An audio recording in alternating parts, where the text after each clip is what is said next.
কর্তৃপক্ষকে সাথে সাথে নির্দেশনা দিয়েছে যে হকার উচ্ছেদ করলে শুধু হবে না, এই মানুষগুলো যাতে খেয়ে পড়ে বাঁচতে পারে, কর্মসংস্থান মানে ব্যবসা করতে পারে, তারও ব্যবস্থা করতে হবে। আমরা জানি, আমরা বিষয়টি সম্পর্কে ওয়াকিফাল আছি।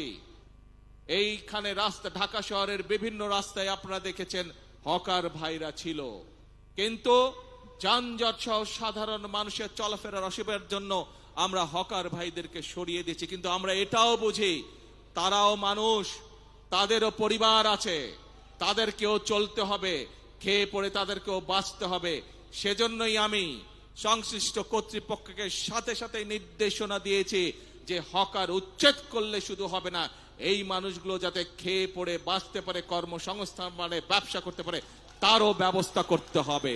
এবং আপনারা দেখেছেন এরই মধ্যে তার প্রক্রিয়া শুরু হয়েছে। আমরা জানি সকলকে হয়তো একসাথে আমরা ব্যবস্থা করে দিতে পারবো না, পর্যায়ক্রমিক ভাবে আমরা ব্যবস্থা করব, কিন্তু ইনশাআল্লাহ আপনাদের নির্বাচিত সরকার অবশ্যই খেটে খাওয়া মানুষের কর্মসংস্থানের ব্যবস্থা করবে। এবং সে কারণেই আপনারা দেখেছেন গতকাল থেকে উত্তর মহানগরী এবং দক্ষিণ মহানগরীতে এই প্রক্রিয়া শুরু হয়ে গিয়েছে। আমরা পর্যায়ক্রমিক ভাবে যারা হকার ভাই তাদেরকে তারা যাতে শান্তিতে ব্যবসা বাণিজ্য করতে হয়, কোন রকম বিশৃঙ্খলার মধ্যে যাতে তাদেরকে পড়তে না হয়, সেই জন্য বিভিন্ন জায়গা ঠিক করে তাদেরকে ধীরে ধীরে সেই জায়গায় আমরা পুনর্বাসনের চেষ্টা করছি।